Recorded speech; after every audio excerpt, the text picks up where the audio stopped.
berbagi pengalaman tentang apa yang sudah kita lakukan.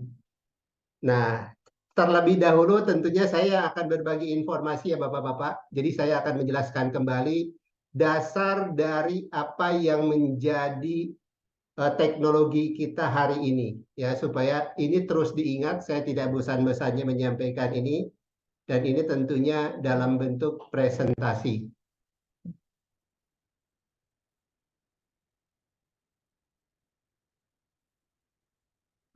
Oke, judul dari presentasinya adalah teknologi pupuk batubara. Ya, Eh, ini diawali dari yang namanya kondisi pupuk saat ini. Kita semua sudah tahu harga pupuk itu terus meningkat. Ya, mengapa itu meningkat? Salah satunya pemicunya adalah adanya perang Rusia dan Ukraina. Jadi Bapak-Bapak dan Ibu-ibu, data yang di E ini, yang grafik yang di E, itu menunjukkan bagaimana urea, MAP, dan NAP itu memang banyak diproduksi dari Rusia dan Belarusia. Artinya apa? Ketika negara itu bermasalah, pasti harga pupuk mahal. Karena lebih dari 25% sumber bahan baku pupuk itu berasal dari sana. Padahal kita tahu sebelum mereka perang pun ya harga pupuk sudah naik, apalagi mereka perang. Harga pupuk itu bukan naik tapi loncat atau pindah. Oke, ini kita semua tahu. Kemudian ancaman krisis pangan dan sebagainya yang selama ini digaung-gaungkan. Oke, ketika kita bicara kurang pupuk adanya krisis pangan, saya ingin kita semua kembali kepada falsafah dasar kehidupan. Apa sih falsafah dasar kehidupan itu? Ini. Falsafah saya ya falsafah dasar ketuhanan. Tuhan ingin seluruh manusia terpenuhi kebutuhan pangannya, ya. Sehingga cara untuk memenuhi kebutuhan tersebut harusnya tidak tergantung pada segelintir pihak atau segelintir wilayah. Ya, jangan sampai seperti sekarang yang perang Ukraina yang susah kita. Ini tuh. Yang kedua adalah begini. Ketika produksi pangan saat ini sangat tergantung pada pupuk yang mayoritas produk jadi dan bahan bakunya berasal dari Rusia dan Belarusia, maka pasti ada yang salah dengan teknologi pertanian saat ini. Karena apa? Karena dengan demikian Tuhan sendiri sudah menciptakan kondisi yang berbahaya bagi manusia. Kondisi rawan pangan ketika ada masalah baik di Rusia maupun di Ukraina. Artinya apa Bapak-Bapak?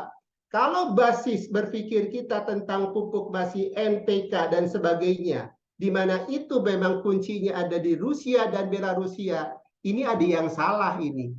Masa seluruh dunia untuk dia makan, untuk memenuhi kebutuhan dirinya, itu tergantung di dua negara ini. Itu yang harus kita sadari. Itu adalah falsafahnya. Oke. Apa masalahnya itu? Ya. Jadi apa kesalahannya? Akibat dari kesalahan. Akibat dari kesalahan yang kita lakukan saat ini adalah penggunaan pupuk kimia untuk suatu luasan lahan itu meningkat terus-menerus. Ini bagian pertama. Ya. Yang kedua, unsur hara dalam tanah dari tahun ke tahun itu semakin menurun. Bahkan di Amerika itu ada datanya, dalam waktu 100 tahun unsur hara dalam tanah di Amerika tinggal 15%. Dan yang ketiga, bahwa kandungan gizi dari hasil pertanian kita saat ini telah menurun 25 sampai 50% dibanding produksi pada tahun 1960 sampai 1970. Jadi kalau tahun 1970 kita makan jeruk 1 butir, untuk mendapatkan vitamin yang sama pada tahun ini kita harus makan 2 butir. Itu adalah akibat dari kesalahan tersebut. Nah, kita sudah paham nih kesalahan yang pertama tadi. Kesalahan yang kedua adalah begini. Ketika kita melakukan pemanenan suatu produk, ya, katakanlah dicontohkan di sini jeruk. Jeruk mengandung 26 unsur. Artinya ketika kita panen dari tanah, ada 26 unsur tanah yang kita ambil. Dan berapa yang kita kembalikan? Yang kita kembalikan hanya 3. Umumnya N, P, dan K. Artinya ada 23 unsur yang terus-menerus hilang dari tanah. Itu kesalahan yang lain. Yang ketiga, kesalahannya adalah kita dan dunia sudah menyadari bahwa tanah sudah banyak kehilangan karbon. Sehingga pada tahun 2015, di pertemuan Paris tentang iklim, itu disampaikan setiap negara itu diminta memberikan karbon kepada tanah yang besarnya setiap tahun itu 4 per mil. 4 per mil itu artinya 4 per 1000. Kalau 4%, 4 per 100. Kalau 4 per mil, 4 per 1000. Asal Bapak-Bapak tahu, sampai hari ini, sebelum ditemukan pupuk batu bara, mandat ini atau keinginan ini tidak pernah bisa dipenuhi.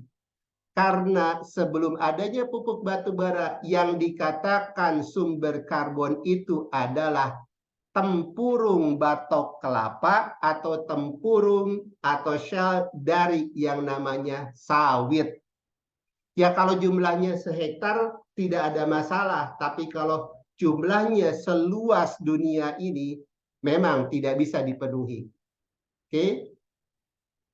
Itu adalah masalah akibat dari suatu kesalahan. Saya ingin kita beranjak dulu nih. Apa sih perbedaan dari orang pintar dan orang bijak? Ya. Hari ini kita disuruh pendidikan tinggi-tinggi untuk menjadi apa? Untuk menjadi orang pintar. Nah, apa perbedaan dari orang pintar dan orang bijak? Menurut saya, ini perbedaannya. Orang pintar belajar dari pengalaman, sedangkan orang bijak belajar dari contoh yang ada di alam dan kehidupan ini. Ya, oke, kita lanjut nih. Apa artinya? Ya, artinya seperti ini.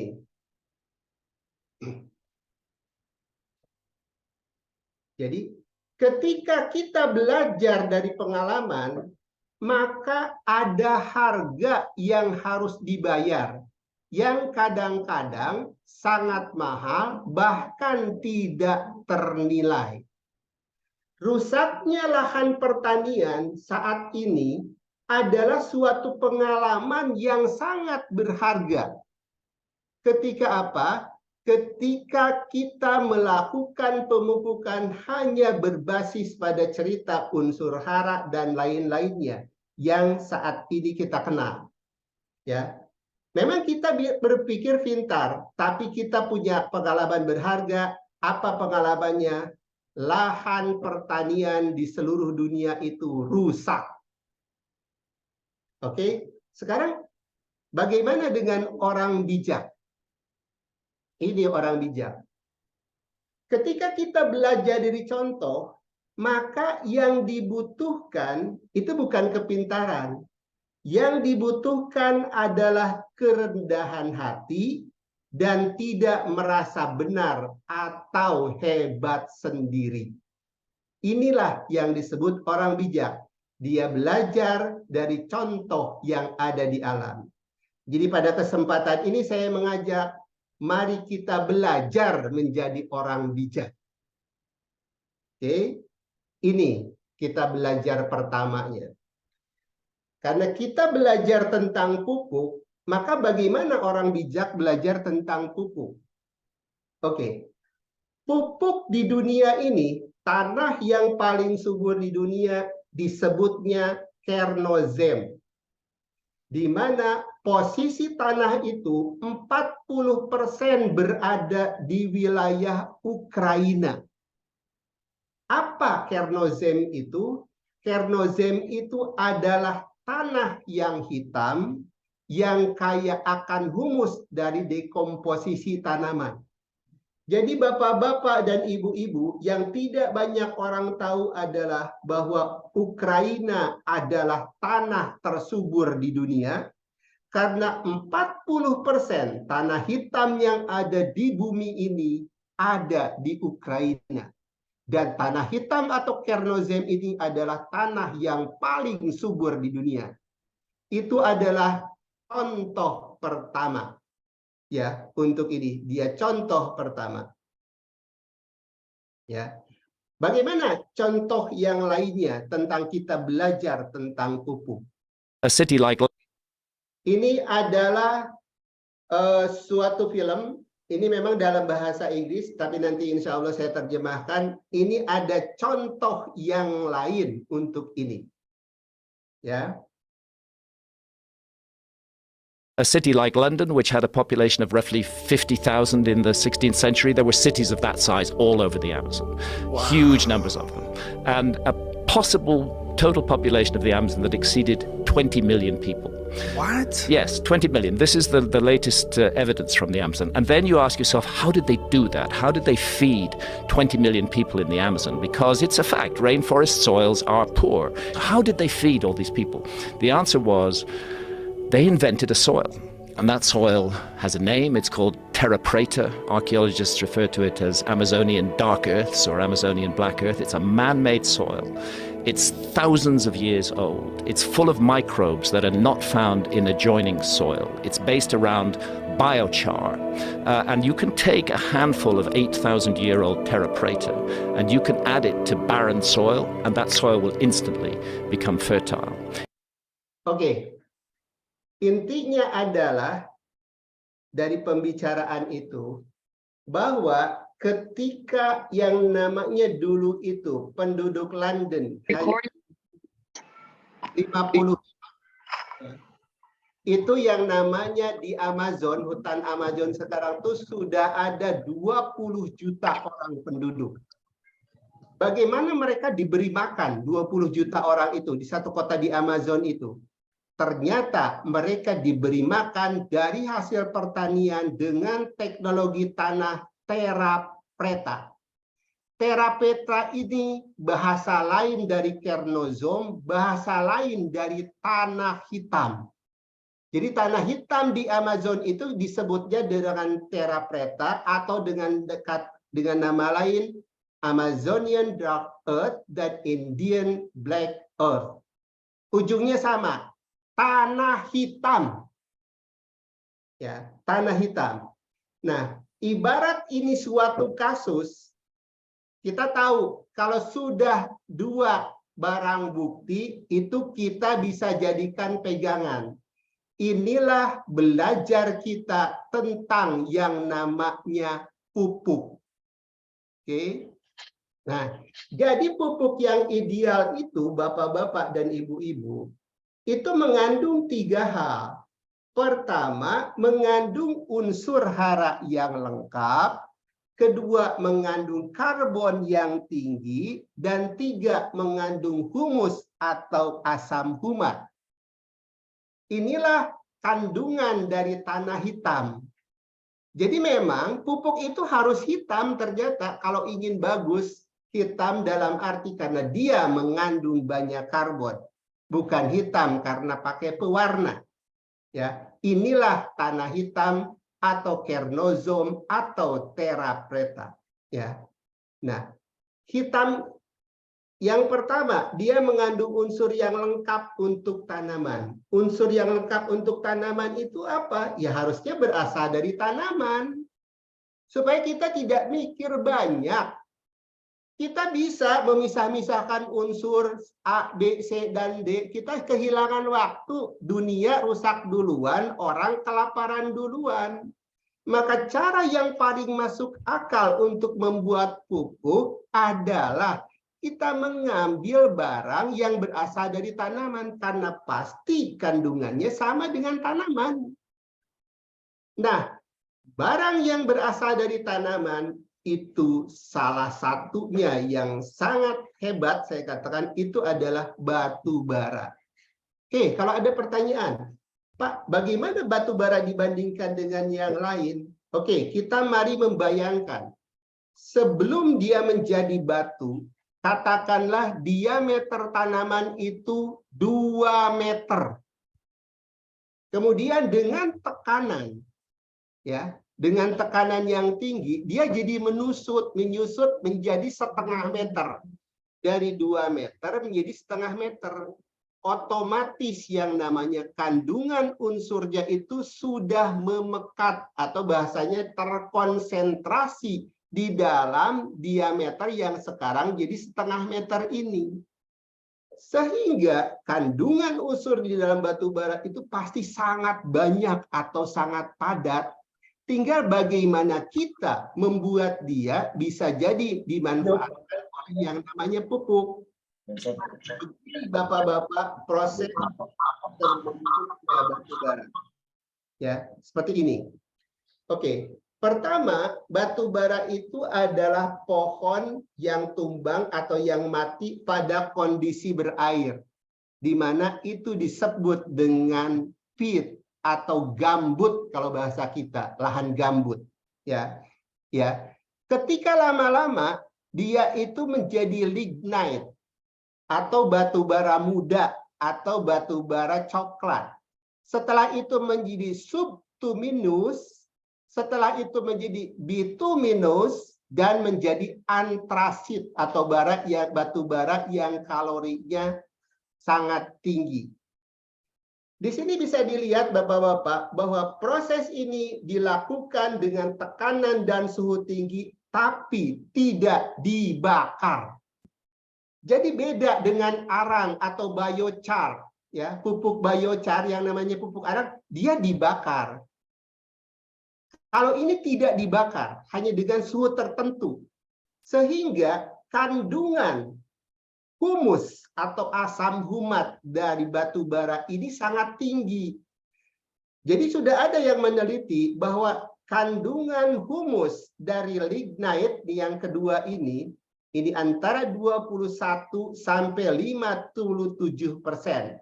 Sedangkan pada bituminous, ya, yang kandungan yang mungkin GAR-nya atau kalorinya mungkin 5.000-an, itu antara 11 sampai 49%.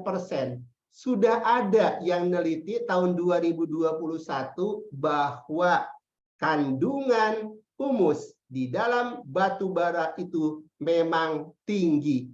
Padahal salah satu syarat dari yang namanya pupuk ideal itu mengandung humus dan itu sudah ada pada batu bara. Oke, mengapa saya bicara humus? Ini ada suatu hasil penelitian, ya. Ini tahun 2002 ditampil 2022. Jadi yang judulnya adalah prospek dari batu bara di dalam aquaculture. Jadi mereka sudah mulai mikir tahun 2002 itu. Ini maaf saya tidak terjemahkan jadi supaya aslinya. Intinya adalah, ya, bahwa humus sangat bermanfaat bagi tanah dan dia akan mengefisiensikan penggunaan pupuk kimia, Bapak-bapak dan Ibu-ibu. Ya. Jadi di sini terlihat, ya, di bagian ini nitrogen tuh bisa terefisiensi sampai 20%, fosfat sampai 22%, kalium 22%, Ca, Mg, Zn, Mn itu sampai 50%. Bisa dibayangkan, kita bicara unsur lengkap, kita bicara karbon yang tinggi, dan kita bicara humic acid. Humic acid aja atau asam humat fungsinya sudah seperti ini. Dia sudah bisa mengurangi penggunaan pupuk kimia. Ini buktinya, Bapak-bapak. Ya, ini sudah ilmuwan lain yang mengatakan, bukan saya. Ya, nah, disitulah yang kita bisa lihat adalah dengan pupuk batu bara ini, dia mengandung unsur hara yang lengkap. Karena apa? Dia itu berasal dari tanaman yang sudah terkonsentrasi kandungannya. Artinya, kandungan konsentrasi dia lebih tinggi dari tanaman yang ada saat ini. Mengapa? Tanaman yang ada saat ini dia belum sampai menyusut menjadi batu. Dia masih berbentuk seperti itu. Kalau karbon pasti tinggi, humic asidnya pasti tinggi, ya. Dan satu lagi, dia tidak merubah kebiasaan aplikasi. Inilah teknologi pupuk batu bara. Kita dengar dulu filmnya. Pada 16 Juni 2020, pemerintah Amerika telah memberikan paten terkait teknologi pupuk berbahan dasar batu bara kepada orang Indonesia yang bernama Raden Umar Hasan Saputra. Sebagai terobosan inovasi teknologi pertanian, pupuk batu bara yang telah mendapat paten dari Amerika dianggap menjadi jalan keluar rusaknya lahan pertanian di dunia. Hal ini dikarenakan 3 hal. Yang pertama, pupuk batu bara memiliki kandungan unsur yang sangat lengkap, mencapai 73 unsur. Yang kedua, pupuk batu bara memiliki karbon yang tinggi. Yang ketiga, pupuk batu bara memiliki humic acid yang tinggi. Semua jenis batu bara dapat digunakan untuk pupuk ini, bahkan reject coal sekalipun. Sehingga teknologi ini dapat merubah limbah batu bara yang biasanya langsung dibuang menjadi pupuk bernutrisi lengkap. Semakin banyak nutrisi yang diterima tanah, maka semakin melimpah pula kandungan hara yang dimiliki tanah tersebut. Karena itu, dengan memberikan unsur yang lengkap kepada tanah melalui pupuk batu bara, penggunaan pupuk kimia dapat dikurangi. Riset terkait penggunaan pupuk batu bara telah dilakukan sejak tahun 2009 dan didapatkan hasil bahwa pupuk batu bara dapat mengurangi penggunaan pupuk kimia serta memperbaiki kualitas tanah. Adapun tahap pertama pemakaian pupuk batu bara, pengurangan terbaik pupuk kimia adalah 50%. Jadi, apakah Anda akan memilih menghidupkan kembali lahan pertanian menggunakan pupuk batu bara atau membiarkannya rusak hingga mati? Pilihan ada di tangan Anda.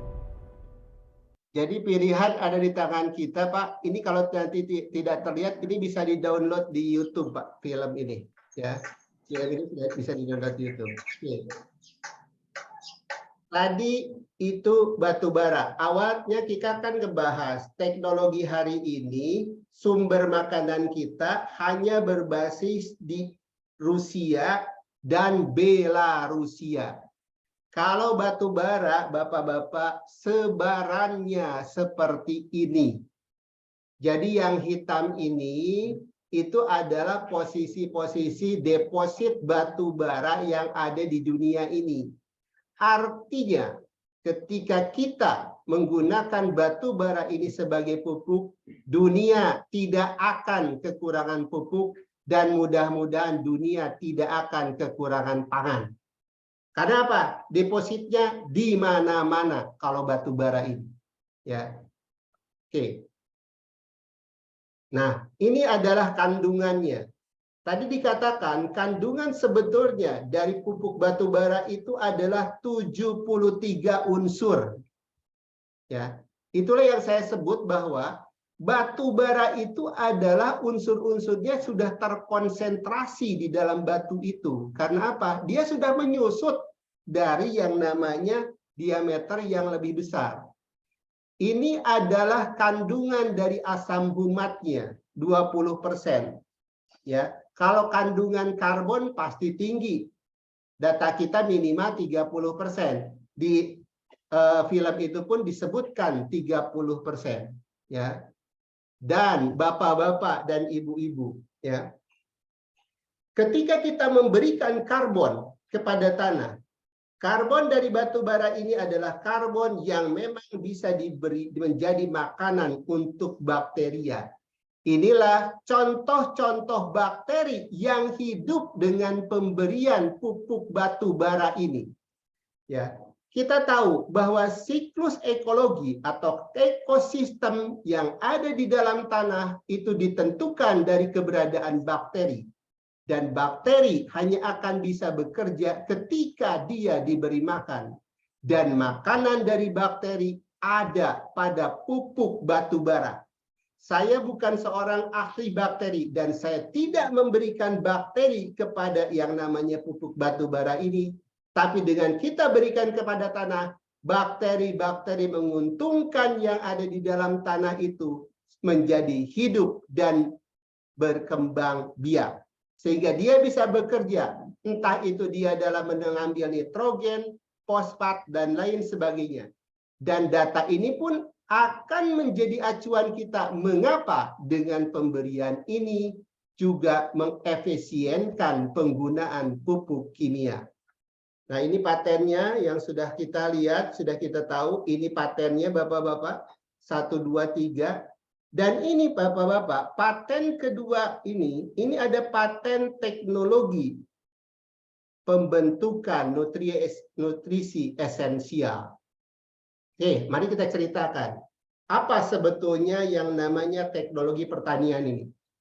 Jadi Bapak-Bapak, sebetulnya teknologi ini berkembang seperti ini.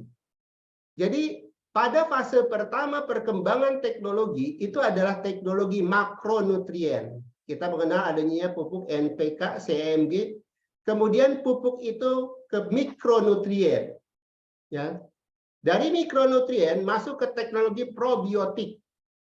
Akhirnya masuk kepada teknologi zat perangsang tumbuh atau plant hormone atau enzim. Nah, kita hari ini itu masuk kepada teknologi kelima. Cuma ke teknologi kelima ini belum ada namanya.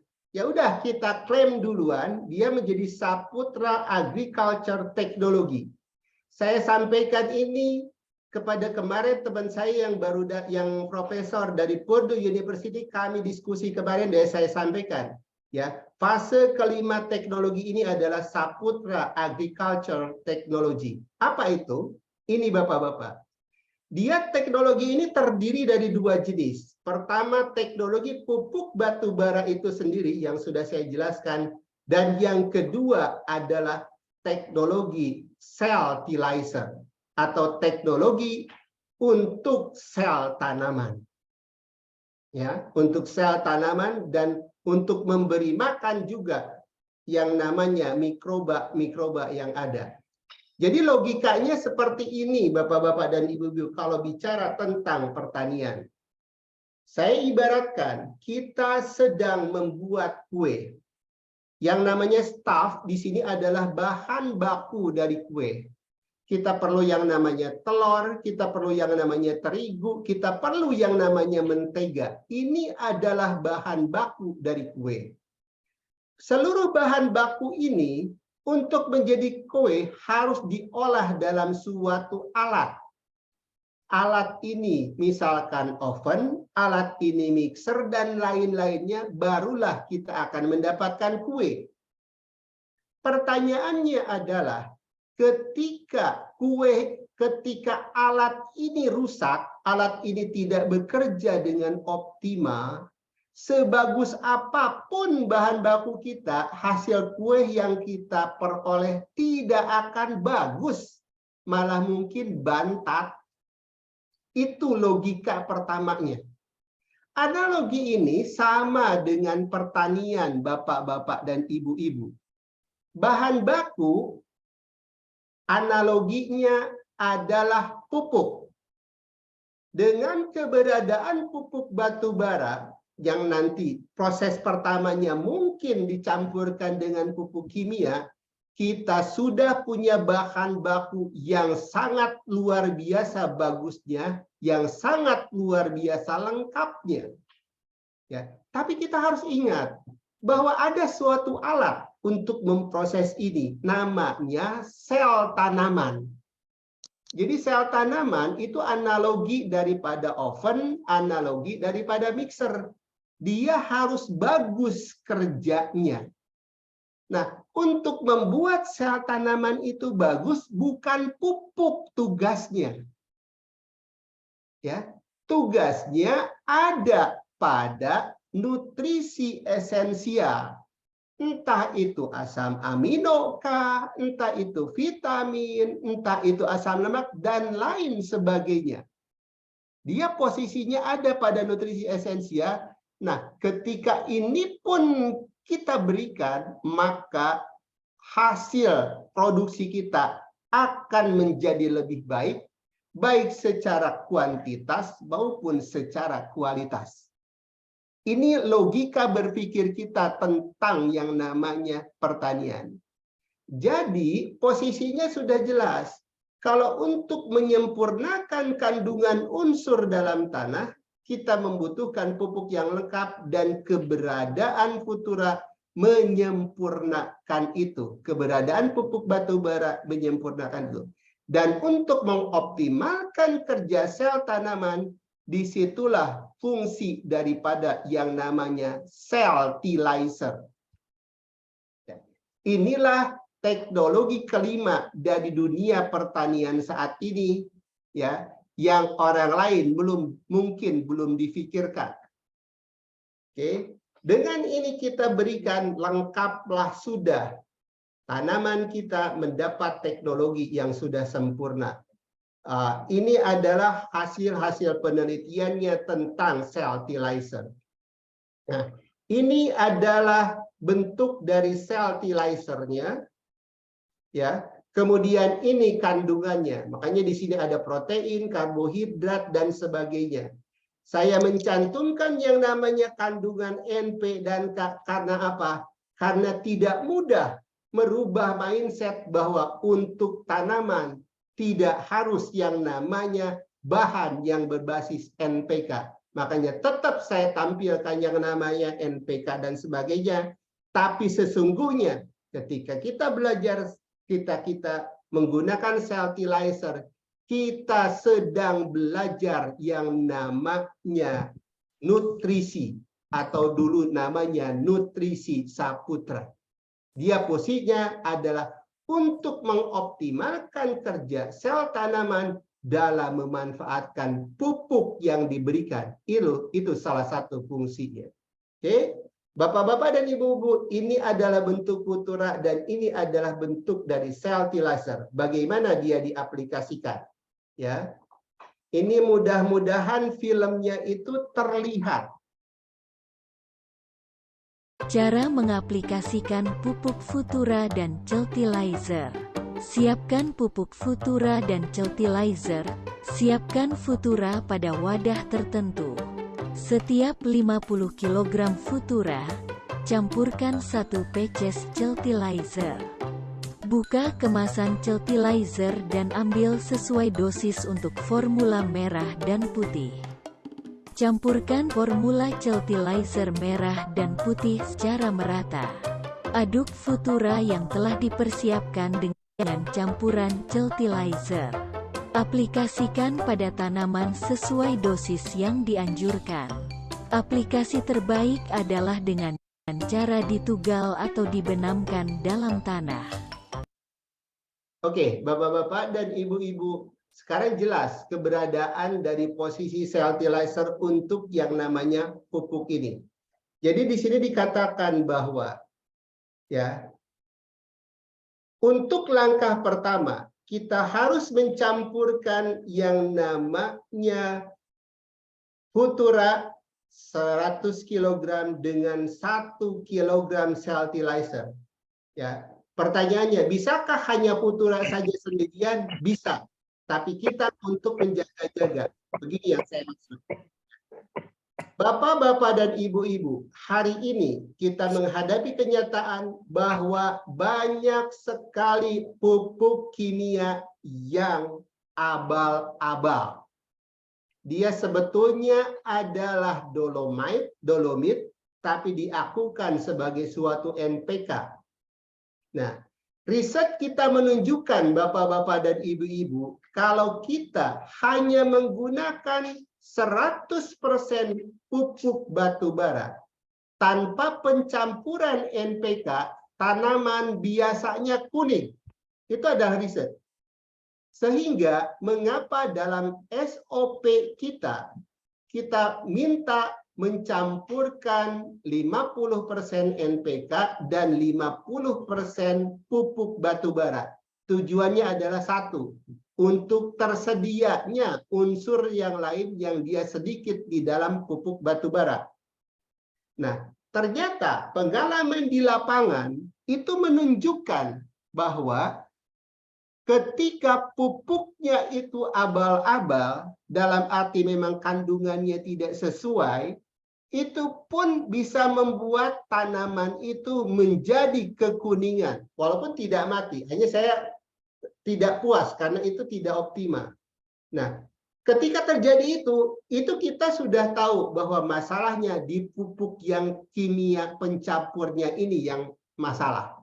Artinya tidak sesuai kandungannya. Oleh karena itu, jadi mulai dari saat ini ke depan, kita melakukan suatu SOP di mana kita minta Futura ini dicampur dulu dengan yang namanya fertilizer.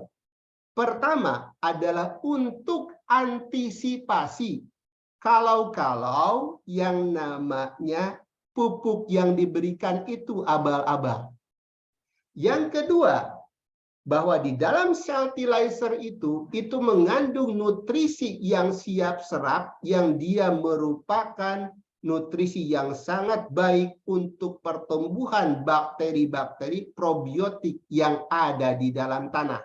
Sehingga ketika kita menyatakan bahwa penggunaannya kurangi pupuk kimia 50%, kita sudah yakin bahwa dari awal pun pupuk ini sudah sangat lengkap. Sehingga ketika abal-abal pupuk yang diberikan pun yang kimianya, dia akan tetap tumbuh dengan baik.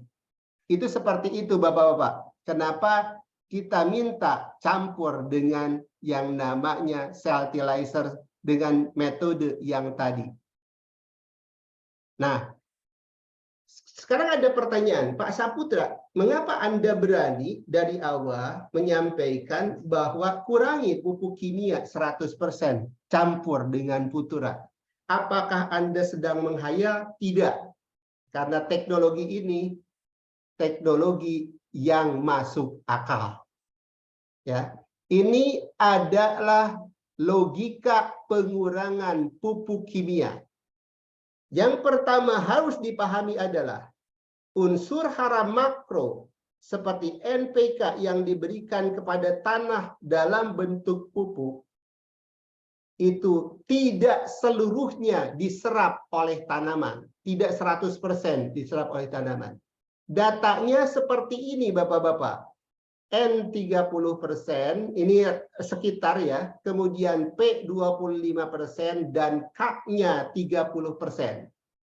Artinya ketika kita masing-masing berikan dia 100 kg pupuk itu, maka ada 30 kg nitrogen yang terserap, ada 25 kg fosfor yang terserap, dan ada 30 kg kalium yang terserap.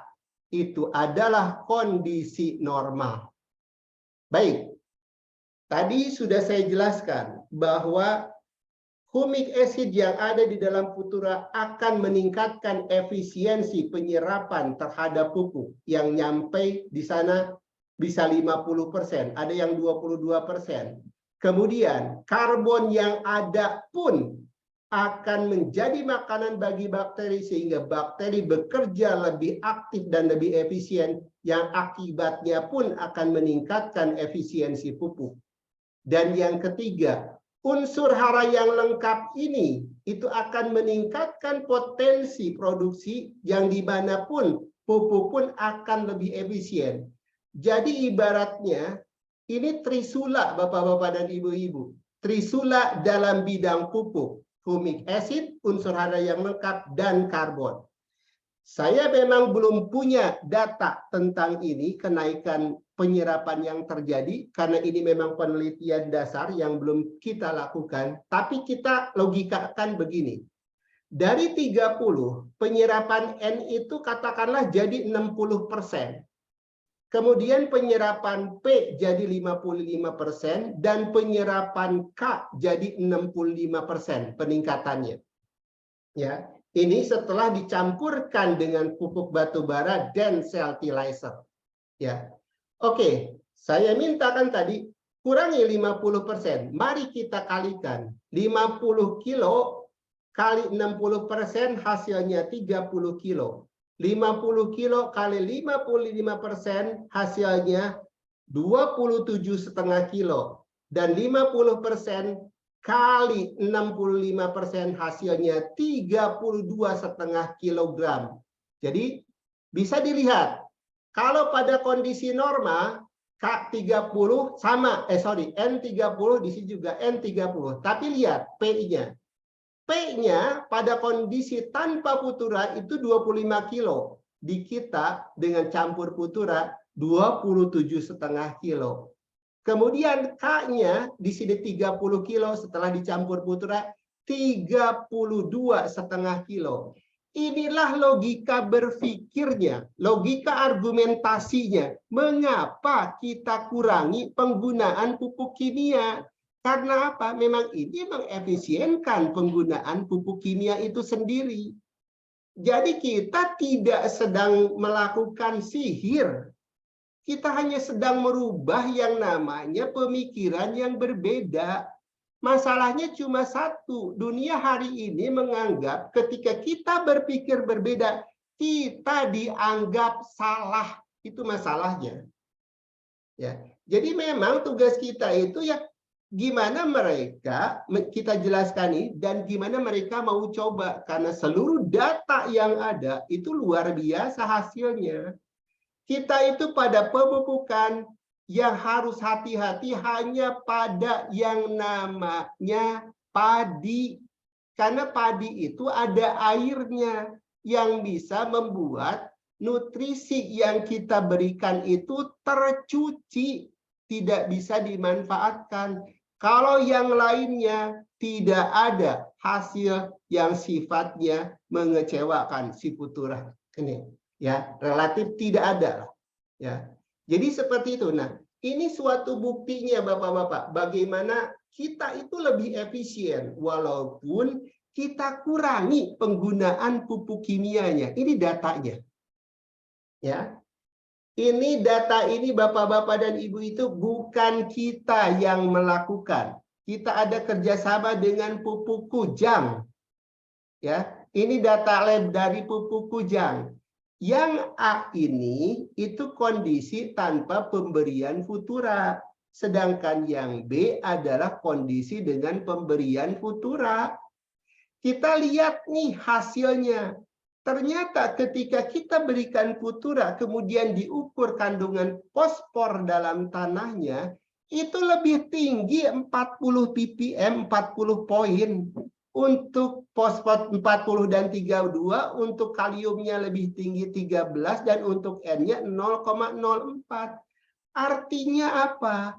Walaupun kita berikan setengah dosis dari pupuk ini, tapi dia pun membuat yang namanya kondisi tanahnya itu menjadi lebih baik.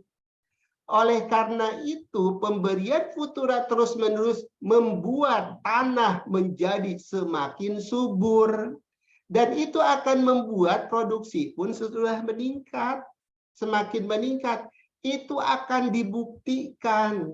Dan hari ini yang bisa menyampaikan itu adalah dari grupnya sawit, kelompoknya dari PT di Kalimantan. Nanti Pak Ade saya minta bicara. Setelah 2 tahun dia bukan menurun. Dia hasilnya lebih tinggi. Karena apa? Karena tanah semakin baik. Ini bayangkan Bapak-bapak dan Ibu, ini adalah data baru pertama kali di aplikasi. Secara tanah kandungannya makin meningkat. Oke, ini yang terakhir Bapak-bapak. Jadi dunia hari ini tidak bisa lagi lari dari yang namanya penggunaan pupuk batubara. Karena tidak ada bahan lain yang setanding dengan batubara. Tidak ada bahan lain yang pada saat yang sama mengandung unsur hara yang sangat lengkap karena dia termampatkan. Karena dia dari diameter 2 meter menjadi setengah meter. Sementara seluruh unsur berkumpul di sana. Dia sangat lengkap. Sulit sekali atau mungkin tidak kita temukan bahwa ada suatu bahan yang mengandung humic acid sampai 50%, mengandung unsur hara sampai 50%, dan sulit sekali mendapatkan bahan yang karbonnya sangat tinggi. Dan ini semua ada pada batu bara. Saya sudah bicara mungkin dengan 40 negara, para peneliti itu semua mengakui, Pak Mr. Saputra, ini adalah jalan keluar dunia. Kita itu cuma satu masalahnya, bagaimana kita menjelaskan kepada petani bahwa inilah jalan keluar mereka untuk memperbaiki kondisi pertanian saat ini. Oke, bagaimana kita menjelaskannya? Begini Bapak-Bapak. Kalau kita bicara NPK, kita hanya bicara 3 unsur, NP dan K. Kita bicara urea, hanya kita bicara yang namanya N. Fosfat hanya P saja. ZA, itu kita bicara 2 unsur. Ya, kemudian ada microcount dan yang lain. Semua yang ada ini tidak lengkap. Sehingga untuk mencapai kelengkapan unsur daripada batu bara dari yang kita berikan kepada tanaman, semuanya harus dicampur dengan yang namanya pupuk batu bara. Di situ kita akan mendapatkan unsur yang sangat lengkap. Ini tidak akan ada yang bisa menolak. Ada yang mengatakan ke saya, kan sama aja Pak Saputra dengan kompos. Saya katakan, betul mungkin, walaupun kompos jauh di bawah pupuk batu bara, kompos itu sudah ditemukan ribuan tahun lalu. Tapi mengapa hari ini tidak berkembang? Karena apa? Membuat kompos itu sulit, bahan bakunya juga tidak mudah, dan tidak bersih kesannya dari kita. Kalau ini semua sudah bersih, ya semua tinggal pakai. Ingat Bapak-bapak dan Ibu-ibu, prinsip bisnis masa depan atau masa kini dan masa hadapan adalah bagaimana kita membuat segala sesuatunya lebih baik dan bagaimana kita membuat orang-orang dalam kehidupan ini menjadi lebih mudah dan lebih sejahtera. Mengapa begitu? Kehidupan ini sekarang sudah susah. Jadi kalau kita memberikan sesuatu yang lebih susah, kita akan tersingkir dari kehidupan. Nah, pupuk batu bara membuat segala sesuatunya lebih mudah, dan pupuk batu bara akan memperbaiki keadaan. Nah, ini adalah bentuk kerjasama internasional kita, ya. Amerika, Filipina, Turki, Nigeria. Kalau negara-negara Afrika sudah banyak yang menghubungi saya, ya. Mulai dari presidennya, saya ketemu wakil presidennya. Mengapa? Satu hal. Hampir semua negara hari ini bermasalah dalam bidang pupuk. Padahal kita tidak mungkin produksi pangan tanpa pupuk yang cukup. Oleh karena itu, Bapak-bapak dan Ibu-ibu, yakinilah bahwa pupuk batu bara adalah jalan keluar bagi semua. Ini adalah posisi kita di yang namanya Indonesia. Kita sudah nyebar di 11 provinsi, Riau, Sumatera Barat, Lampung, Bangka Belitung, Jawa Barat, Banten, Jawa Tengah, Kalimantan Selatan, Kalimantan Tengah, NTB, dan Maluku Tengah. Ya, jadi demikian yang ingin saya sampaikan pencerahan kita hari ini. Ya, selanjutnya kita akan lanjut dulu.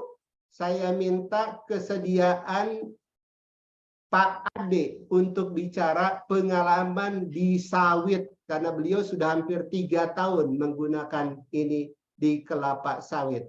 Silahkan Pak Ade untuk menyampaikannya, Pak Ade.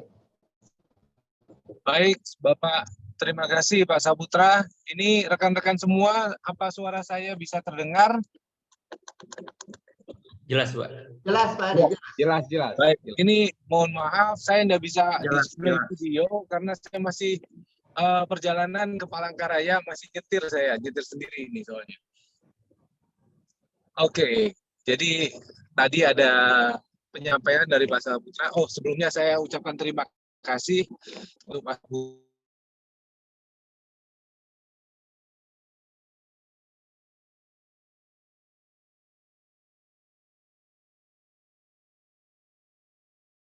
Suaranya, Pak.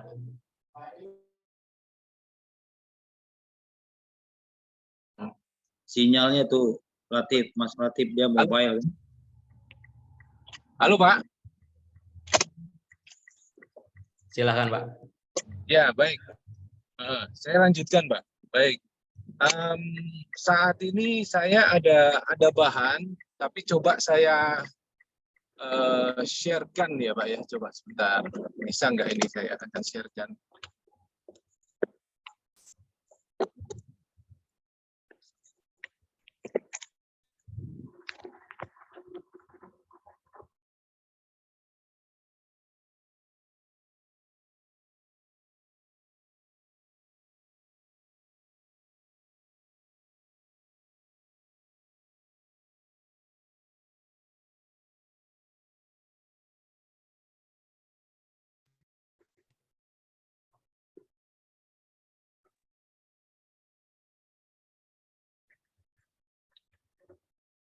Jadi Pak Ade itu mencobanya di 12 titik ya Pak ya? 12 Ya, titik. Oke, saya silakan. ada.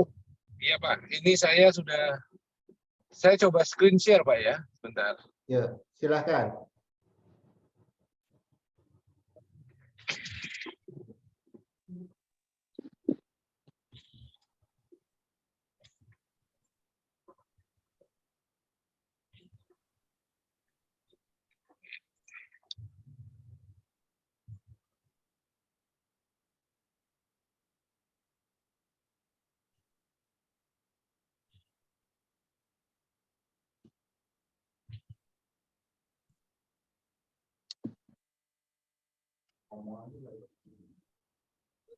Kalau sulit cukup disampaikan aja Pak Ade. Oh ya udah, oke Pak Ade. Oh, iya. Sebentar, Pak. Ini saya share screen. Oke.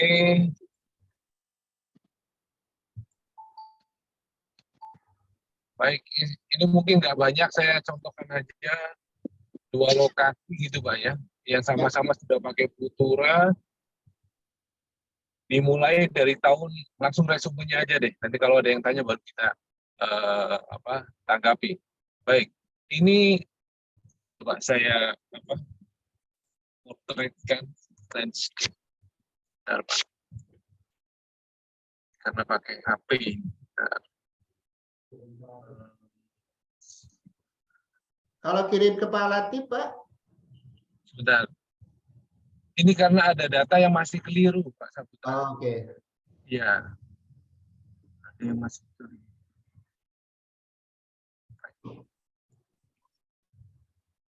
Oke, bisa dilihat ya. Belum Pak Ade, belum muncul. Oke, apakah ini udah muncul, Pak? Sekarang? Belum, belum Pak. Muncul deh.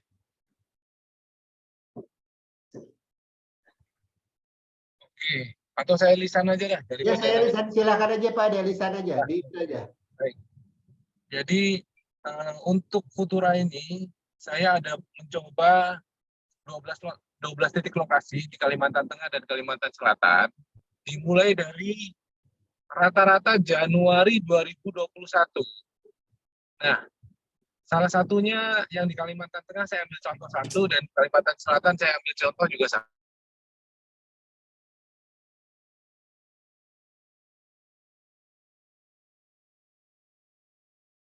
Pak Ade share screen-nya ditutup aja dulu Pak.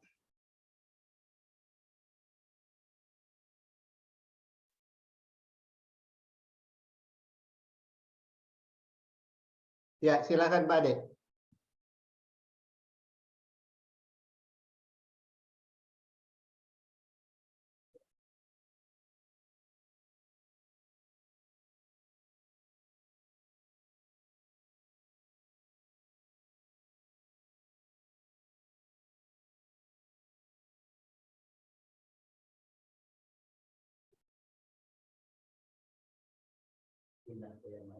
Oke, bagaimana kalau kita pindah dulu ke Pak Haji Susani? Pak Haji silahkan, Pak Haji Susani menyampaikan apa yang menjadi pengalaman di Lampung, Pak. Jadi yang akan saya beri kesempatan untuk saat ini Pak Ade, Pak Haji Susani, dan Pak Kadir dari Maluku. Silakan Pak Haji Susani dulu, silakan Pak.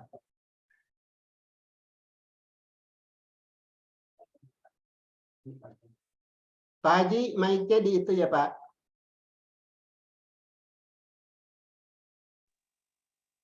Kenalkan, saya Bapak Susani yang berada di Lampung Tengah, yaitu saya 1 tahun yang lalu, jadi di bulan Januari, saya uji coba pupuk Saputra, yang waktu itu tanaman saya baru berumur 6 tahun.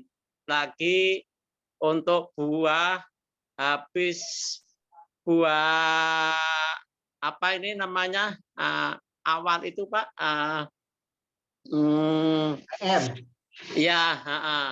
Nah waktu itu tanaman saya kasih per pohon itu 1 kilo dengan cara kita ditebar kelilingkan di tanaman itu. Nah begitu saya tunggu 1 bulan tidak ada reaksi sama sekali. Tak tunggu sampai 2 bulan dan terakhir sampai 3 bulan sama kali nggak ada reaksi. Nah selanjutnya saya coba lagi dengan pupuk yang sama dengan metode yang beda. Saya gali atau saya tugal per pohon itu 1 lubang. Jarak lubang dari pohon itu 50 cm atau setengah meter. Setiap 1 pohon yang saya tugal itu saya isi 1 kilo pupuk Saputra bersama Celtilaser. Ukurannya jadi setiap 1 bungkus Celtilaser itu saya campur dengan 50 kilo pupuk Saputra. Nah, alhamdulillah saya uji coba itu dalam 1 hektar skala kecil dulu. Nah, begitu saya amati dalam 1 bulan, alhamdulillah pertumbuhan daun itu sudah sangat menyenangkan sekali. Hijaunya daun itu sudah luar biasa. Nah, selanjutnya setelah saya amati sampai 1,5 bulan mulai muncullah manggar. 1, 2 mulai bermunculan. Langsung di bulan kedua terus nambah manggar itu bermunculan manggar. Itu 2 bulan. Sampai hingga 3 bulan itu alhamdulillah bisa mencapai 95%. Nah setelah 3 bulan 95% itu hampir rata-rata per pohon itu ada keluar 11 sampai 12 janjang gitu. Rata-rata seperti itu. Nah alhamdulillah setelah itu saya kasih per 3 bulan sekali hingga hari ini ya. Hari ini kita kasih setiap per 3 bulan sekali 1 kilo untuk 1 pohon. Dan semuanya kita sudah menggunakan pupuk Saputra ditambah Celtilaser. Dan alhamdulillah sangat menyenangkan sekali. Nah setelah itu saya coba dengan tanaman yang lain yaitu singkong. Singkong saya tadinya saya pupuk Futura 50%, Ponska Plus 50%. Rata-rata per hektarnya kita kasih 4 kintal itu dalam per hektar. Itu alhamdulillah pertumbuhannya juga sangat bagus dan hasilnya hampir rata-rata tuh per pohon tuh 3 sampai 4 kilo. Nah, hari ini saya ada tanaman yang baru berumur 2 bulan. Ini saya kasih Saputra 100% ditambah Celtilaser. Saya coba tidak menggunakan dengan pupuk yang lain. Jadi 100% saya menggunakan pupuk Saputra dan alhamdulillah pertumbuhannya juga sangat bagus sekali. Tinggal kita nanti lihat di umur 3 bulan seperti apa nanti kita akan lihat selanjutnya karena hari ini saat ini baru berumur 2 bulan. Kemarin di usia 1,5 bulan saya aplikasikanlah Saputra bersama Celtilaser. Itu rata-rata per hektarnya tuh saya kasih 4 kintal dan Celtilasernya rata-rata tuh per 1 kintalnya itu 1 kilo. Itulah pengalaman yang sudah saya ini dan sekarang sudah saya aplikasikan di kebun ya di lingkungan saya itu. dan alhamdulillah sangat menakjubkan sekali.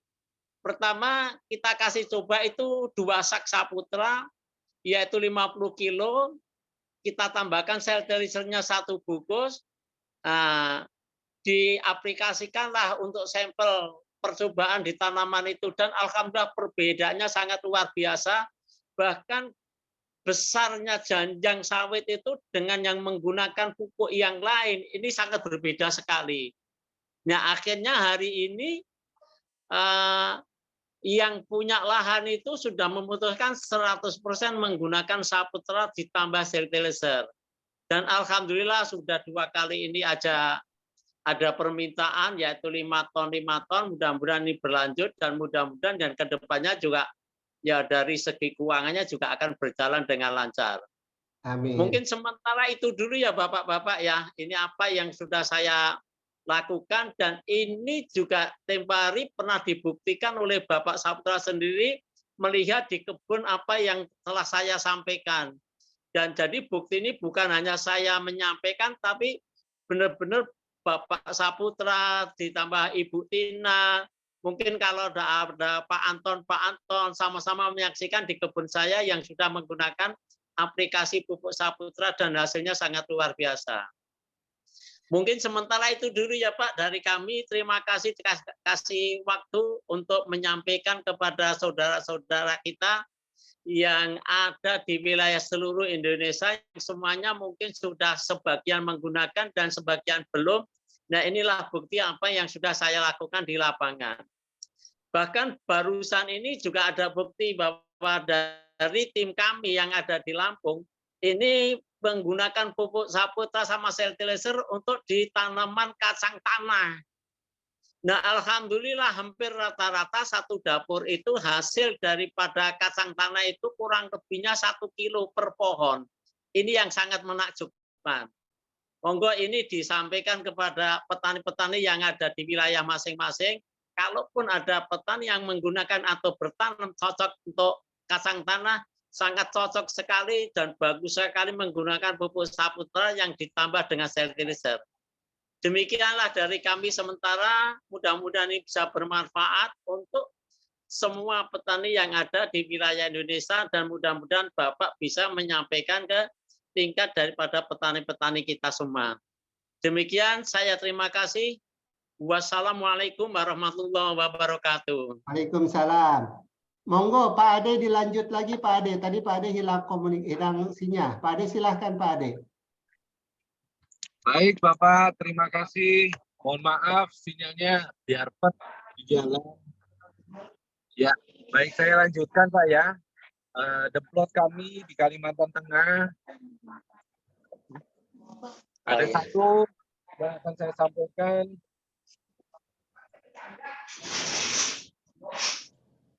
Saya buka datanya dulu. Nah, lokasinya ada di Kota Waringin Timur, Parenggean. Tahun tanamnya, beliau ini namanya Pak Bangun Riyadi, pemilik kebunnya. Tahun tanam 2009 dengan progeni Marihat. Kita mulai Demplot Futura ini pada tahun 2021 bulan Januari dengan komposisi 50% NPK dan 50% Futura. Dosis 1 tahunnya adalah 7,5 kilo total dari pencampuran NPK dan Futura. Kemudian di musim kemarau kita semprot yang namanya nutrisi esensial di pelepah, ketiak pelepah. Pada tahun 2021 akhir didapatkanlah hasil sejumlah 16,9 ton pada Demplot Futura. Dan kemudian untuk non-Demplot yang artinya menggunakan pupuk NPK 100% didapatkan hasil sebesar 17,3 ton. Artinya Demplot Futura masih kalah hasil secara tonasenya. Namun ada satu hal yang membuat pemilik kebun ini masih tetap penasaran dengan pupuk Futura. Karena apa? Karena pada waktu itu kita tahu harga pupuk kimia begitu mahal dan mengurangi 50% itu sudah lumayan sekali. Jadi beliau ini melihat potensi itu dan kemudian beliau juga melihat di tanamannya bahwa pelepah daunnya ini membuka, lebih membuka daripada demplot. Artinya apa? Kalau untuk sawit, pelepah yang membuka itu adalah pohon yang siap mendapatkan buah yang lebih banyak dan lebih besar. Dari situlah beliau akhirnya melanjutkan demplot kita ke tahun kedua, yaitu tahun 2022. Nah, pada akhir tahun 2022 kemarin, didapatkan hasil di demplot itu 32,5 ton. Jadi bayangkan dari 16,9 ton tahun 2021 melompat, bukan hanya naik, tapi melompat menjadi 32,5 ton. Sedangkan non-demplot didapatkan hasil sebesar 28 ton. Nah, 28 ton itu juga bukan hasil yang kecil. Dari 17,3 ton menjadi 28 ton, itu di non-demplot. Tapi yang lebih luar biasa adalah dari demplot 16,9 atau 17 ton menjadi 32 ton, 32,5. Nah, dengan pengurangan NPK juga tetap 50%, dosis 7,5 kilo 1 tahun. Artinya apa? Untuk orang sawit, mereka akan mengakui sebuah hasil atau efek dari pupuk itu minimal adalah 2 tahun. Itu sudah terbukti di lapangan dan itu tidak bisa dibantah lagi. Kalau kita ngomong tentang tanaman lain ataupun musiman ya cepat. Tapi kalau kita bicara tentang di sawit, itu luar biasa panjang prosesnya. Dan saya sudah buktikan dengan tim di lapangan, di Kalimantan Tengah kita buktikan bahwa 2 tahun ini pupuk Futura dengan konsisten bisa meningkatkan hasil tonase dari demplot kami yang ada. Hampir semuanya meningkat. Cuman ada beberapa yang saya aneh karena posisinya datanya ya kan mungkin ada yang keliru atau apa, sedang saya telusuri, tapi pada umumnya meningkat. Begitu. Nah, bercermin pada Kalimantan Tengah, saya juga ingin tunjukkan untuk Kalimantan Selatan. Kebetulan Kalimantan Selatan saya ada kebun sendiri dan itu saya jadikan demplot. Karena apa? Saya juga ingin membuktikan jangan hanya orang punya kebun, tapi kebun saya sendiri. Oke, jadi saya beli kebun ini di tahun 2019, Bapak Ibu sekalian. 2019 bulan Oktober saya beli. Di situ sudah ada tanamannya, tahun tanam 2015. Dengan bibit atau progeni menurut penjualnya adalah Sokvin bibitnya. Tapi apakah itu Sokvin asli kita tidak tahu. Pada waktu itu 2019 ya hasilnya sangat minim lah, cuma berapa 3 ton kalau nggak salah. Nah, memasuki tahun 2020 saya mengenal Pak Saputra.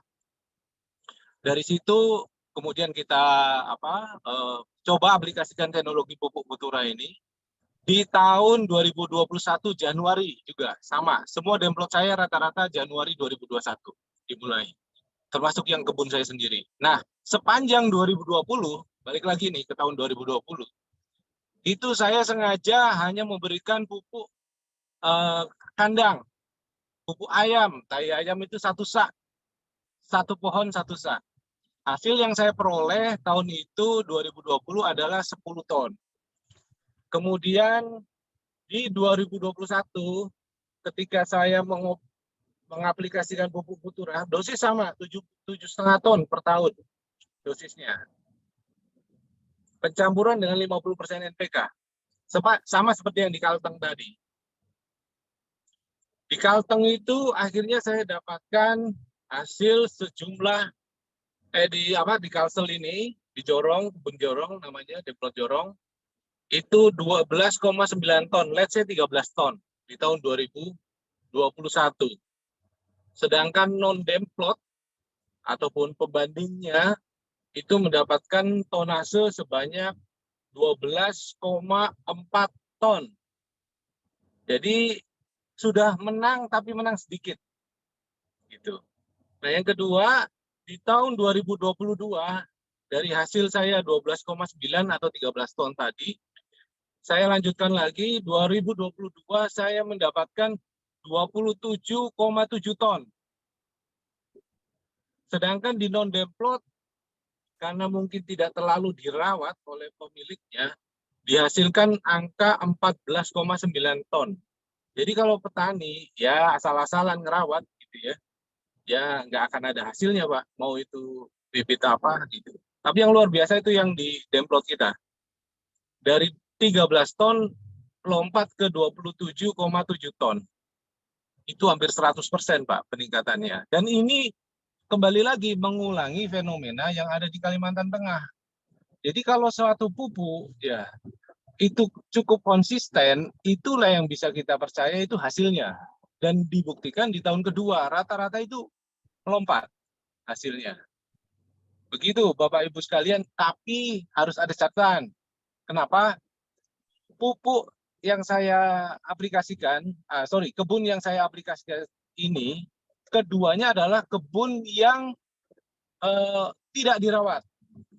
Termasuk kebun saya. Tadi saya sudah sampaikan 2020 saya hanya pupuk 1 sak tayayam. Begitu juga dengan Pak Bangun Riyadi.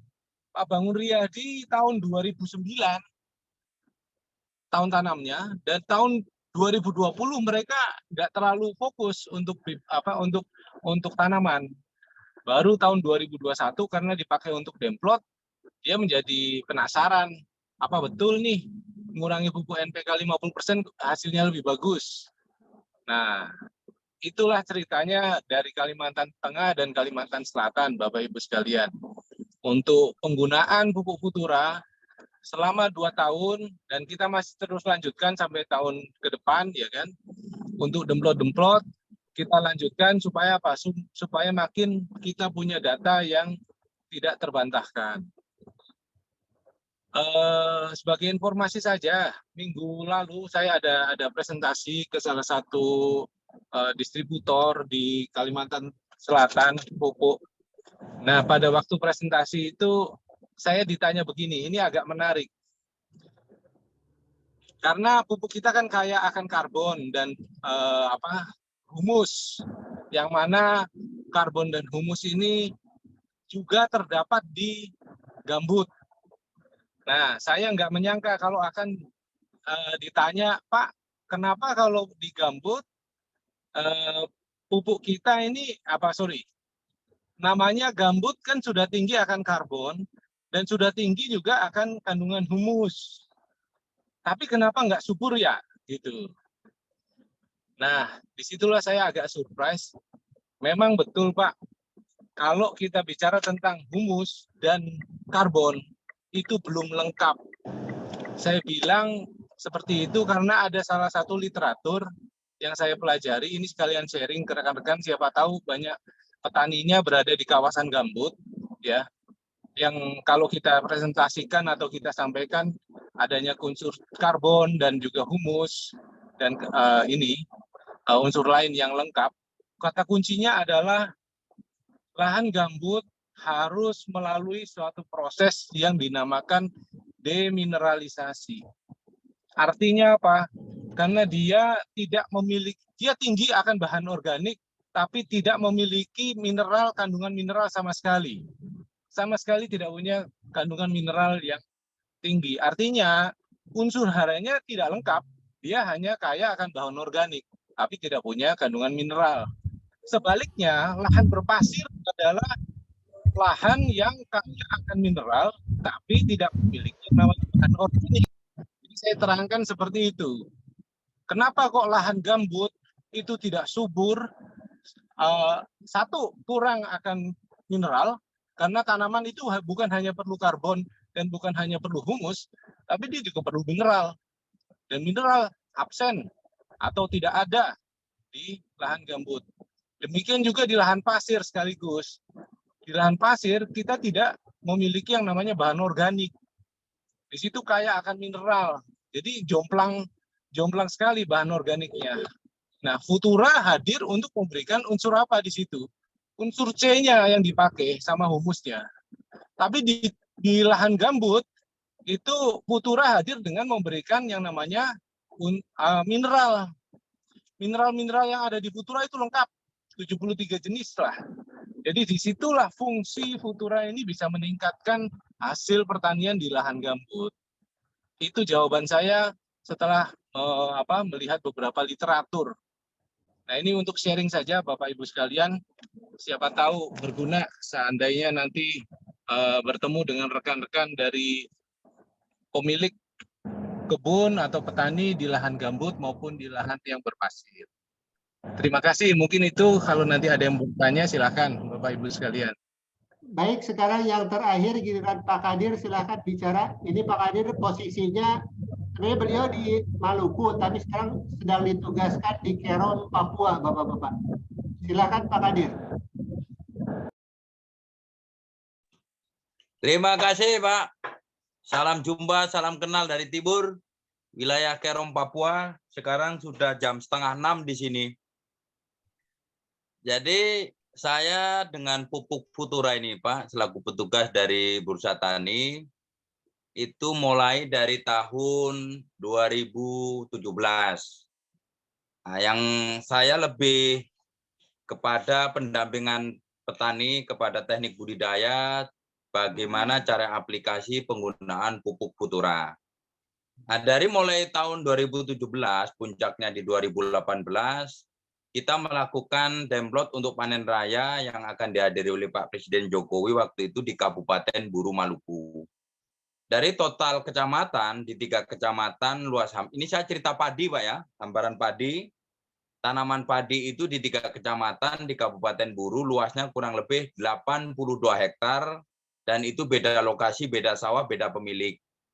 Waktu itu kita hanya menggunakan komposisi Futuranya masih di persentase kecil Pak, yaitu per hektarnya kita gunakan 1,5 kintal dari nominal pupuk yang ada.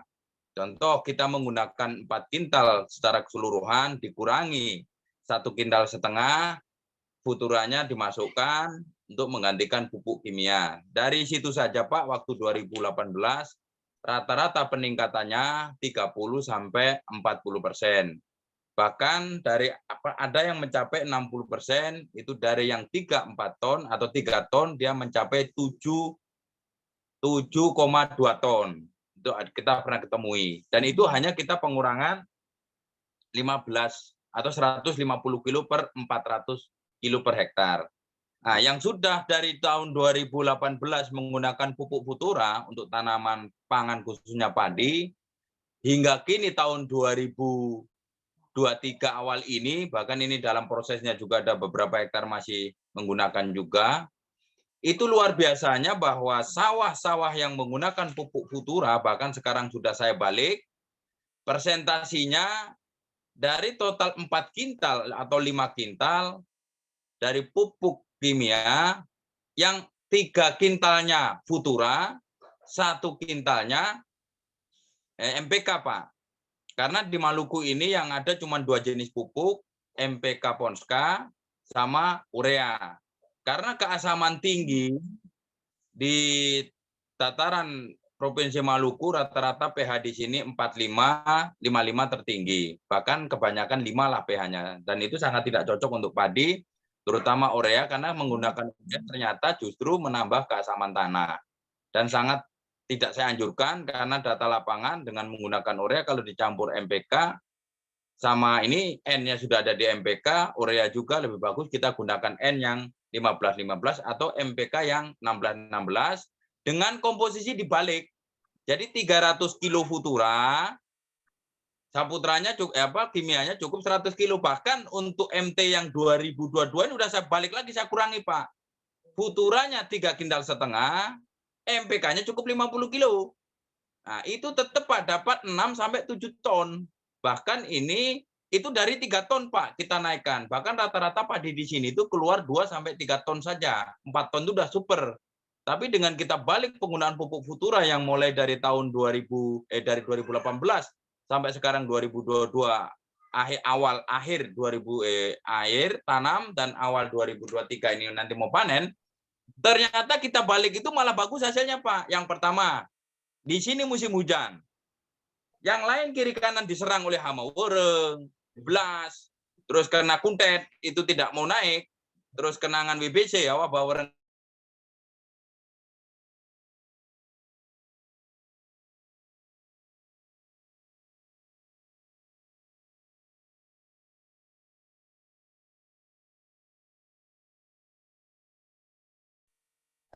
Dengar Pak, dengar Pak, dengar Pak. Dengar Pak, bagus, bagus Pak, bagus. Ya, jadi saya lanjut Pak. Bagus, mantap. Nah, jadi untuk tanaman padi, setelah tadi kita gunakan pupuk Futura, bisa saya katakan kalau dari persentase 4 kintal cuman kita gunakan 50 kilo itu sekitar 85% Pak. Kita gunakan Futura, 15%-nya kita gunakan pupuk kimia dan hasilnya itu luar biasa. Nah, kita uji cobakan yang di pemupukan terakhir kemarin itu di 1 hektar sudah saya campur dengan fertilizer. Ternyata fertilizer itu bisa naikkan pH Pak kalau untuk tanah sawah. Karena fakta di lapangan, dengan kita semprotkan saja, yang pH-nya asalnya cuma 4,5 atau 5,5, segitu kita semprot dengan nutrisi per hektarnya kita kasih 2 kilo langsung, pH-nya langsung naik Pak, 6. Gitu. Sedangkan kalau kita menggunakan dolomit, untuk naik ke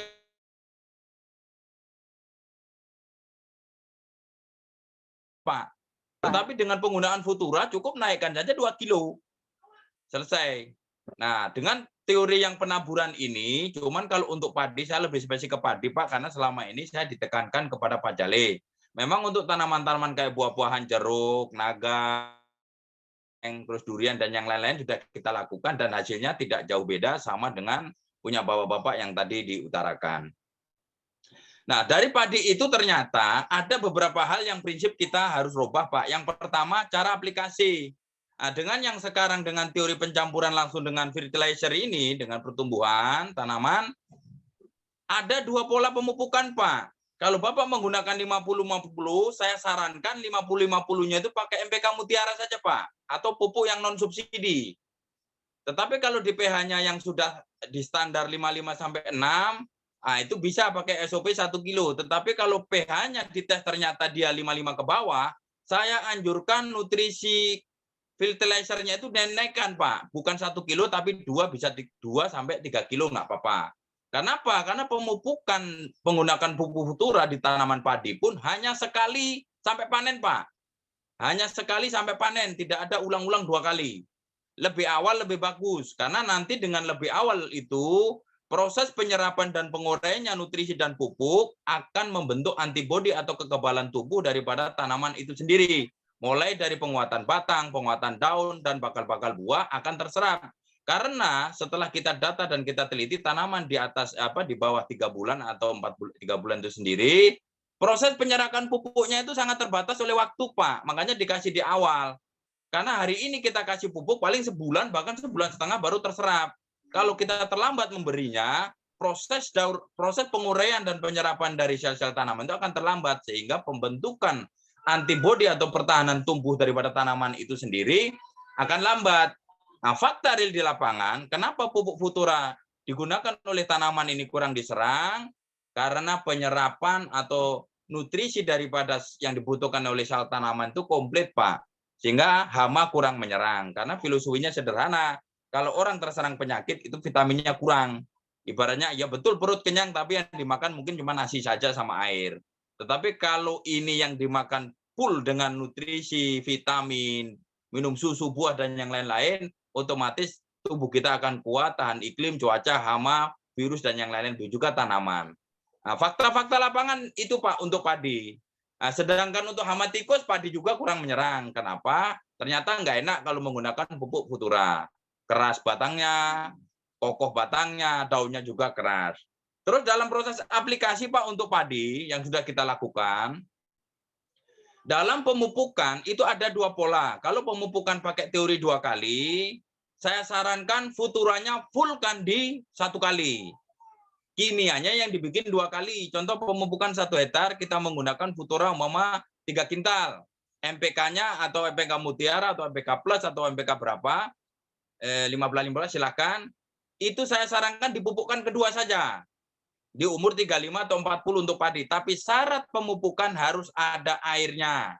Airnya itu kalau sepolok kaki, Pak. Sepolok kaki itu apa ya? Kalau diinjak itu ngopiak gitu, Pak. Tapi tidak boleh lagi airnya tutup. Airnya dibuka untuk air masuk, ditutup, air keluar ditutup, masuknya juga ditutup.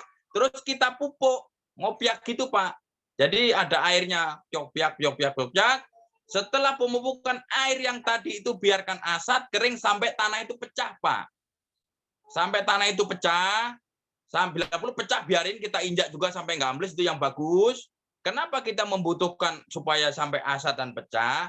Filosofinya sederhana bahwa tanaman padi itu memang tanaman butuh air, tetapi bukan tanaman yang direndam air. Kalau tanaman padi itu direndam air mulai dari awal tanam sampai buah, Pak, atau sampai itu nanti hamanya menyerang luar biasa. Terus yang kedua, oksigen dalam akar yang masuk dalam pori-pori tanah itu tidak ada jalannya karena ketutup air. Nah, untuk memasukkan oksigen atau udara dalam tanah, biarkan tanah itu asat sampai dia pecah-pecah sedikit, kayak pecahnya itu sapu lidi begitu. Nah, disitulah nanti akan membentuk akar baru. Disitulah akan menyerap nutrisi-nutrisi dan pupuk yang kita berikan tadi. Prinsipnya pengeringan padi itu tidak mati aja, Pak. Itu bagus. Apalagi padi nanti menjelang keluar malai atau hamil. Itu usahakan dikeringkan total. Karena dikala padi menjelang hamil, itu biasanya padi itu akan mudah dan rapuh, sangat mudah diserang oleh penyakit. Tetapi kalau kita kokohkan di saat padi itu menjelang hamil 15 hari udah pengeringan, batangnya kokoh, daunnya kokoh, itu klaper nelur pun nggak kuat ngebor, Pak. Dia keras, nggak kuat ngebor. Gitu. Sehingga nanti prosesnya sederhana, begitu sudah pecah-pecah, kalau di pemupukan pertama biasanya itu di umur 25 atau 20 udah mulai pecah-pecah. Itu Bapak kasih masuk air tapi lewat saja. 2 hari direndam, habis itu biarkan asat lagi. Sistem buka tutup begitu.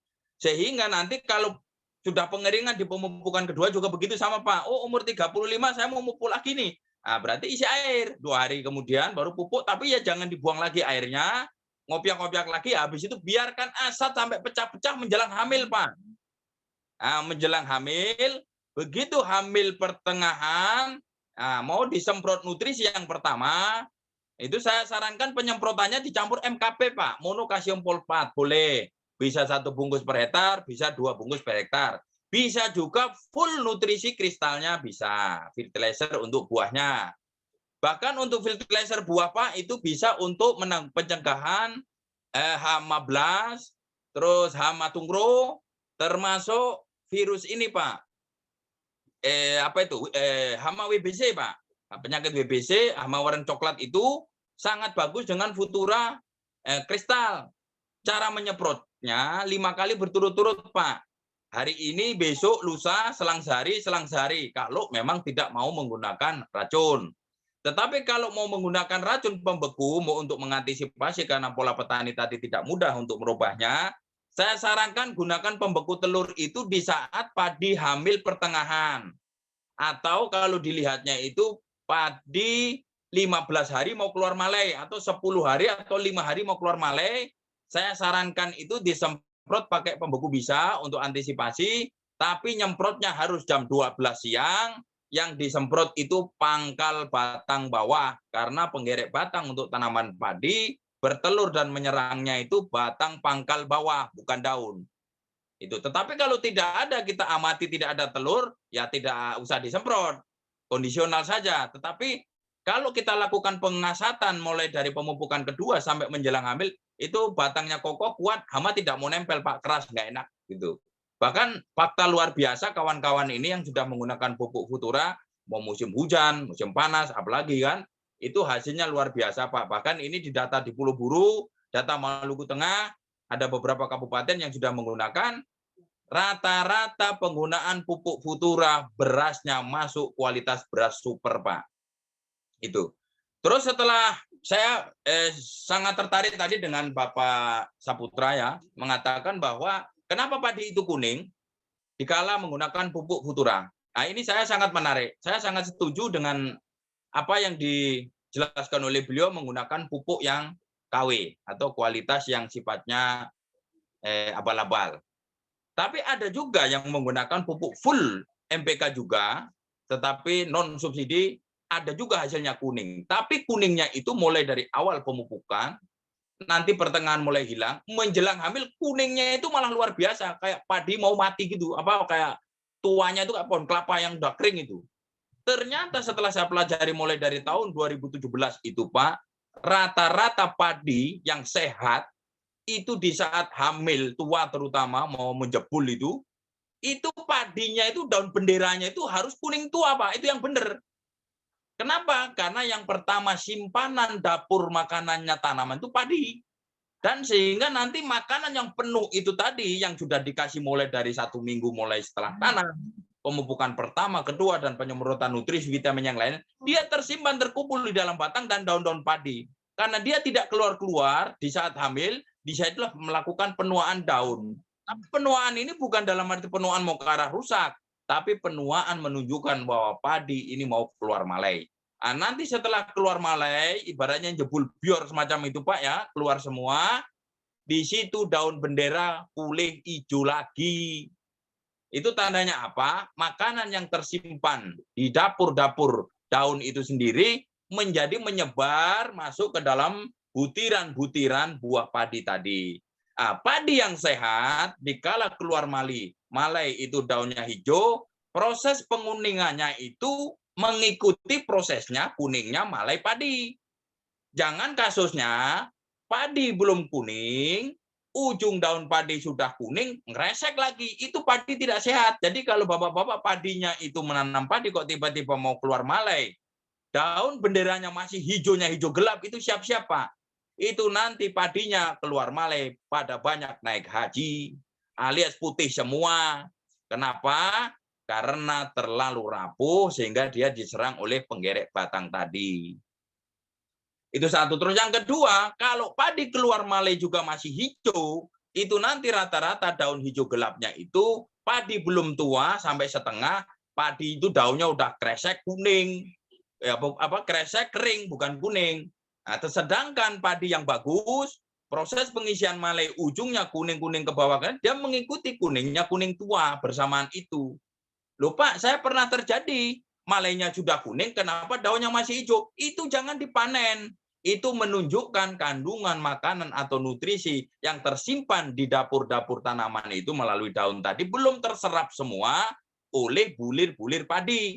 Kalau Bapak paksakan di tanaman padi yang warna hijau, malainya sudah kuning kok Bapak panen, itu nanti betul jadi gabah, tapi jadi berasnya nanti pada protol semua waktu diseleb. Karena belum tua, padinya itu belum keras. Ngeraskan padi, lihat daun. Dikala daunnya sudah menguning, menua, ya itulah bisa dipotong, panen. Oh, Pak, umurnya jangan ikuti umur.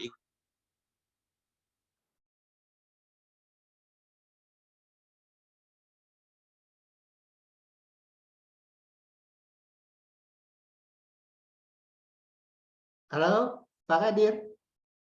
Sudah 9 kali tanam, yang pertama kita tanam menghasilkan yang tidak menggunakan Futura, Pak. Terbaik mereka itu 13 kilo per 1 kilo benih.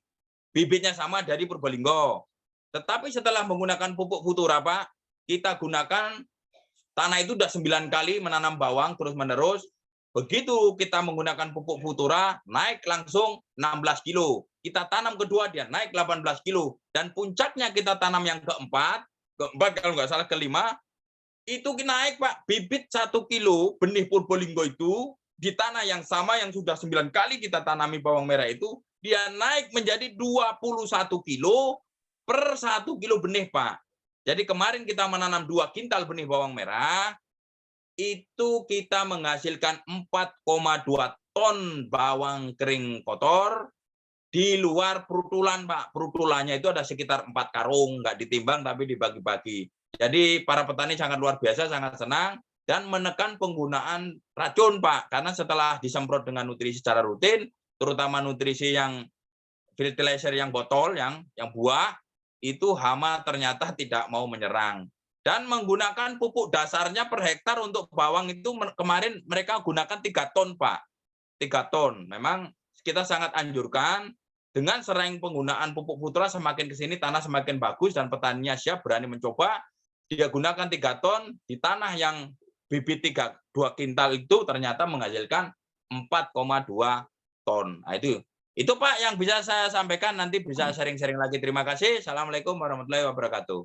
Terima kasih Pak Kadir. Luar biasa suaranya kalau orang timur. Ya. Terima kasih, Pak. Oke, Bapak-bapak dan Ibu-ibu, saya persilahkan kita hanya 3 pertanyaan aja ya Bapak-bapak dan Ibu-ibu. Jadi silahkan yang ingin bertanya.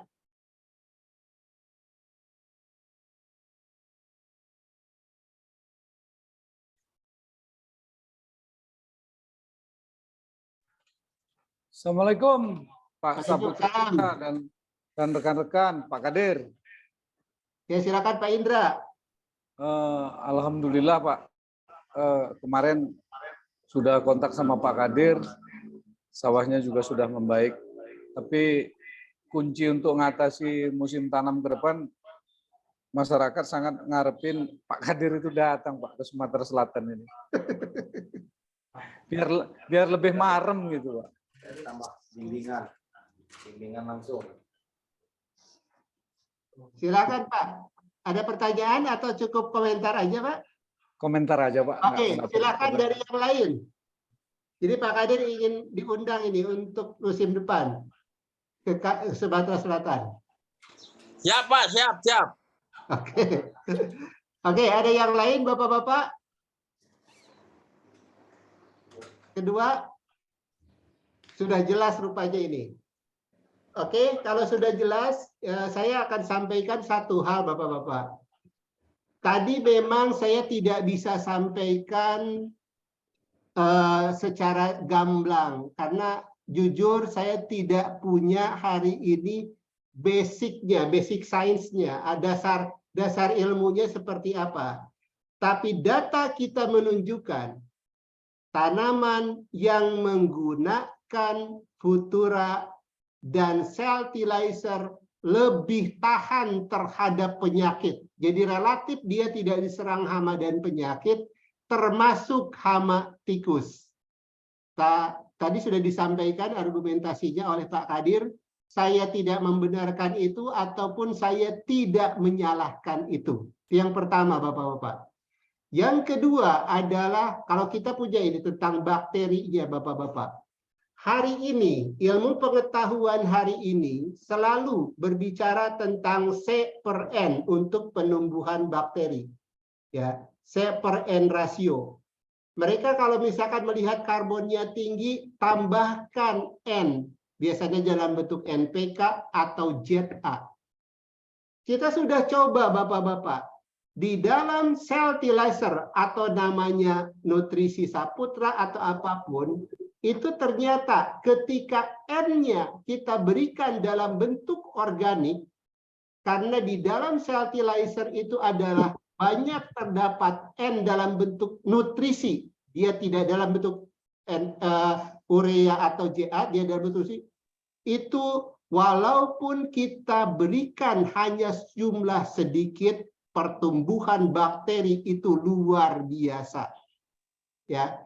Jadi mengapa kita hanya memberikan untuk 100 kg Futura itu hanya dicampur dengan 1 kg yang namanya Celtilizer, di mana di dalam Celtilizer itu ada N dalam bentuk nutrisi yang banyak, itu cukup walaupun secara yang namanya C/N-nya tidak signifikan. Itu informasinya Bapak-bapak.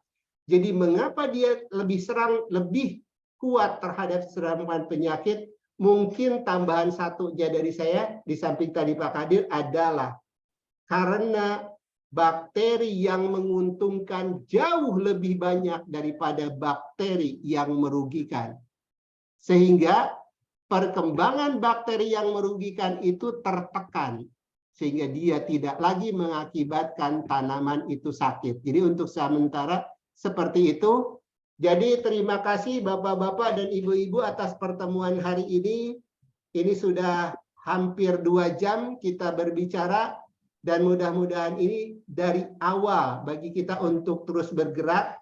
Yakinlah bahwa hari ini kita sedang berada dalam misinya Tuhan untuk memperbaiki bumi ini. Ya, mari kita sama-sama berbuat dan bergerak untuk ini. Dan kita akhiri pertemuan ini dengan berhamdalah. Alhamdulillahirabbil alamin. Assalamualaikum warahmatullahi wabarakatuh dan selamat bagi semua. Waalaikumsalam. Waalaikumsalam. Terima kasih. Sampai ketemu lagi, Pak. Terima kasih. Sampai ketemu Pak Chandra. Ya, masih Terima semua. kasih, Pak. Ya. Ya.